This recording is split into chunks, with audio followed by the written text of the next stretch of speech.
Could you speak about the neurophysiology of forgiveness? I'm your host, Dr. Joe Dispenza.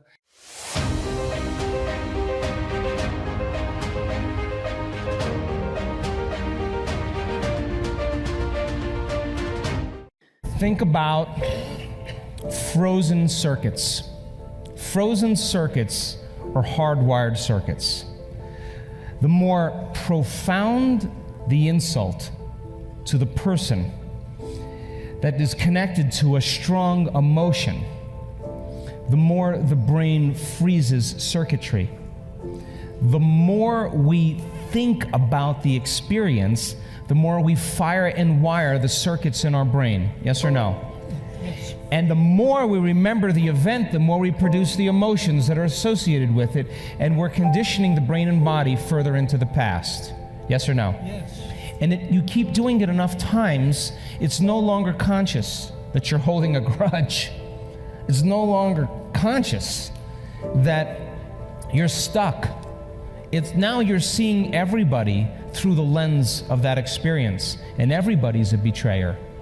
Everybody can't be trusted.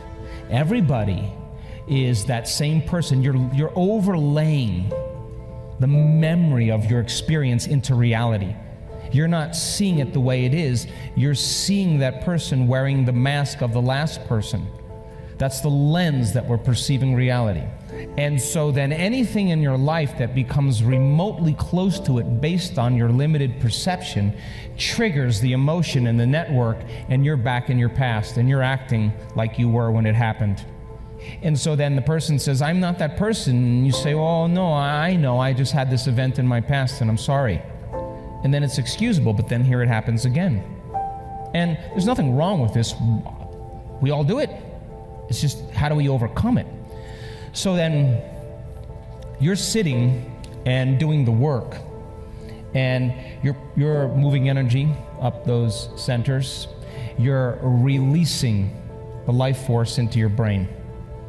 You are blessing those centers and taking a scoop and moving it all the way up and releasing it all the way up into the field. You're opening the channel.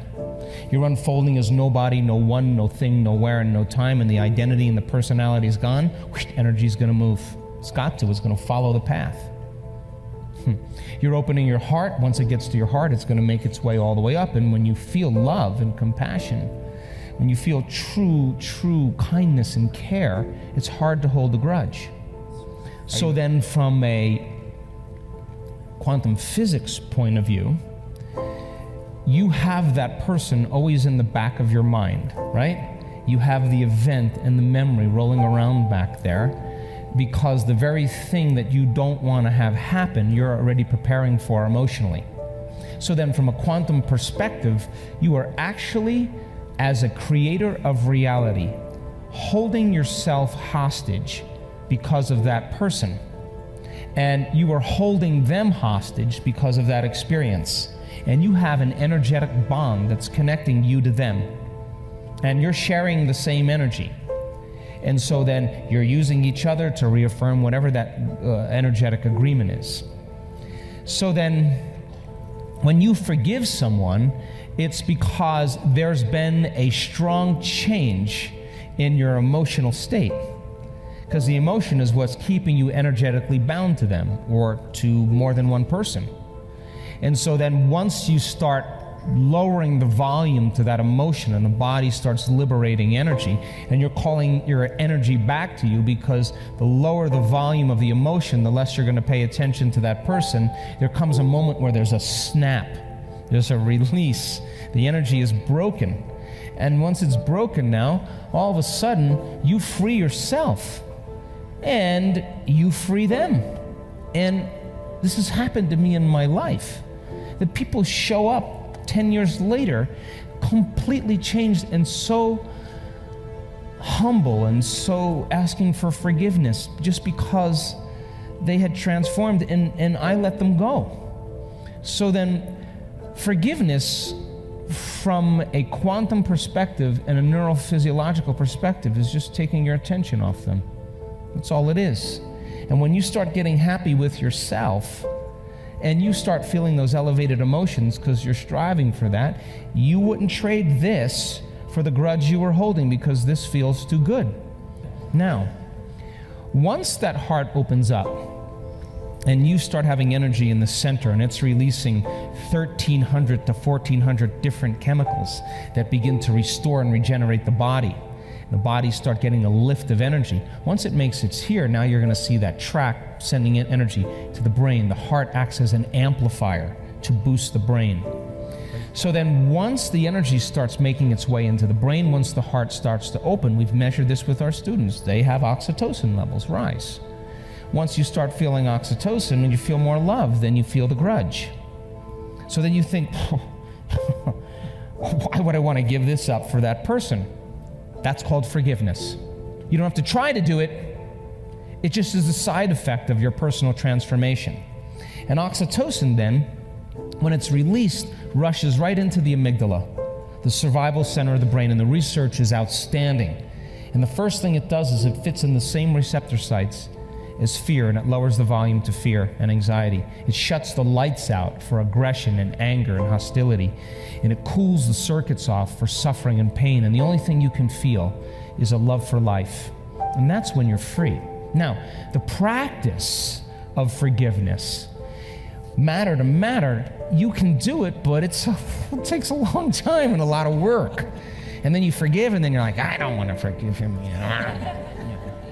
Halfway forgiven. And just never really authentic forgiveness. Do you understand? And you know, there was a woman that came to our work, and she was raped by 4 men when she was a teenager, and it was abusive. And she had severe night terrors, severe anxiety and panic attacks. She had cyclic mood problems. She had been to every single doctor, every single healer, every single alternative practitioner. Nothing changed it. She came to our event in Tacoma, Washington. And she hit that point where she became everybody, everyone, everything, everywhere, every time, every place. She became the oneness. And that frequency had a message for her, and it said, and she was in incredible bliss when this happened, I sent 4 angels disguised as rapists for this moment. And that was the end of her terrors.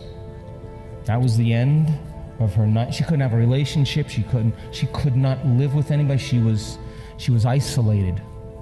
One moment, the divine stepped in and gave her the signal. That was carrying a very specific message, and she got the download, not just the thought.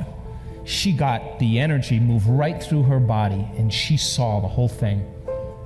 And that moment is what she was waiting for. That's what the soul was waiting for. Now she's healed, she's healthy, she's happy, and she's on with a new life. She's born again. My mother would love this. She's born again in the same life, reborn in the same life. Didn't pass through a birth canal for it. She just was born again in the same life. She got a new lease in one instant. That energy was carrying a message, and it made its way all the way into the body, and the bliss and the joy and the gratitude and the love that she felt, and the message that was carried made total sense to her. She's free. One instant. To me, that's true forgiveness. That's the divine having its way with you.